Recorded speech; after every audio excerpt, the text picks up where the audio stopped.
para el año 2000, la frontera norte de Ecuador había entrado en un serio problema. El gobierno de Estados Unidos firmó un acuerdo con el gobierno de Yamil Maguad y luego con el gobierno del coronel Lucio Gutiérrez para actuar como el yunque, es decir, utilizar sus fuerzas armadas para contrarrestar a las FARC,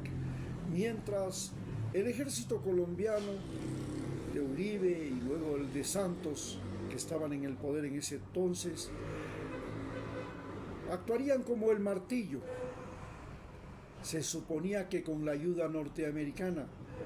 y, la base de Manta, que haría el rastreo eléctrico y el rastreo aéreo de la frontera entre Ecuador y Colombia, y a su vez las numerosas tropas de los Estados Unidos que llegaron a San Lorenzo y a la frontera entre Ecuador y Colombia,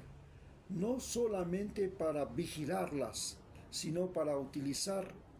a las fronteras, especialmente a la frontera sur, como campo de entrenamiento del ejército ecuatoriano para luchar específicamente contra las guerrillas de las FARC. Cuando llega el gobierno de Rafael Correa, la base de Manta es sacada de Manta, porque igual que lo que sucedió en todos los lugares donde los norteamericanos estuvieron presentes con sus bases militares, aquellas bases militares, tanto en Vietnam, en Camboya, en Colombia, en Perú y en Ecuador, se convirtieron en focos de consumo de cocaína. Los soldados norteamericanos en realidad no venían a combatir la cocaína, venían a consumir cocaína barata en Manta, en Perú, en Colombia, y a consumir sexo barato. Es así como Manta se convierte en puerto exportador de cocaína, cuando estaba presente en Ecuador precisamente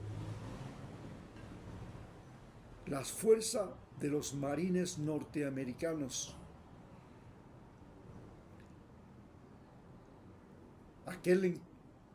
Cuando llega Bush con su Plan Colombia y Ecuador entra al Plan Colombia, el ejército ecuatoriano comienza su etapa de corrupción.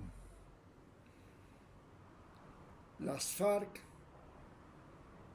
los narcotraficantes consiguen que el ejército de Ecuador se someta al interés y a los negocios del ejército ecuatoriano.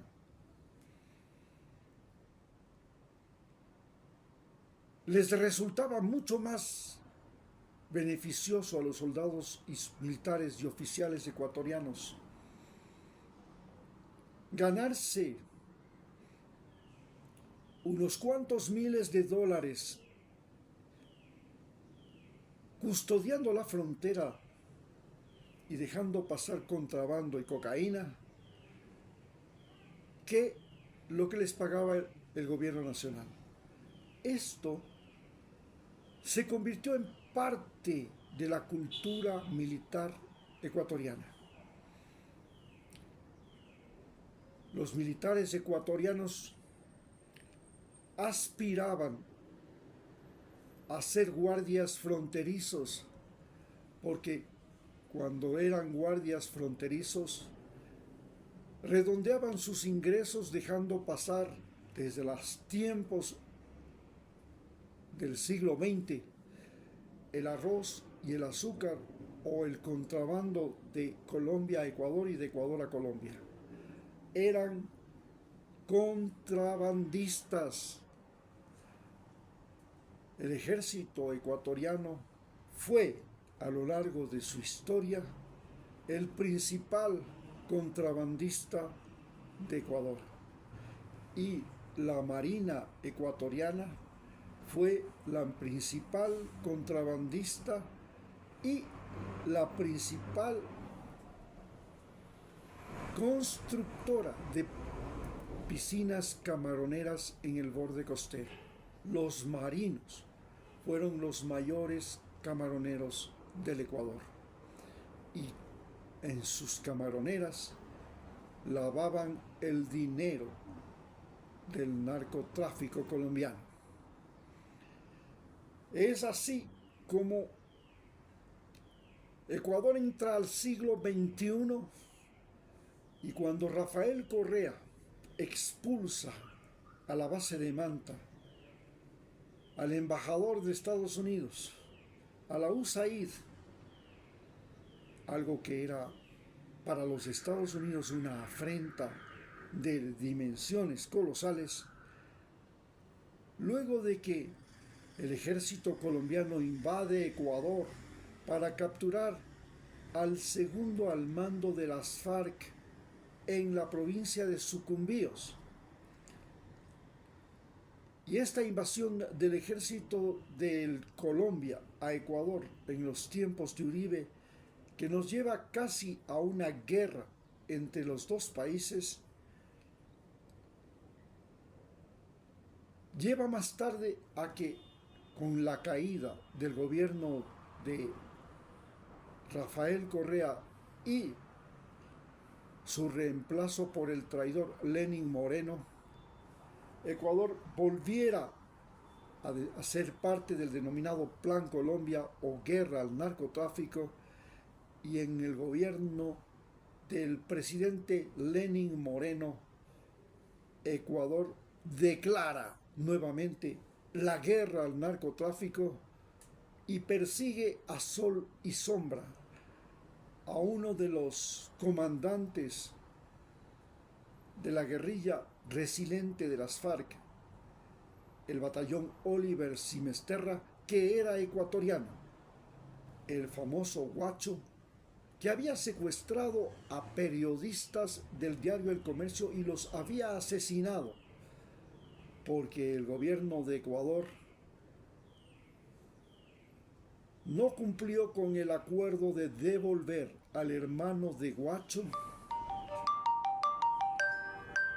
Muchas gracias.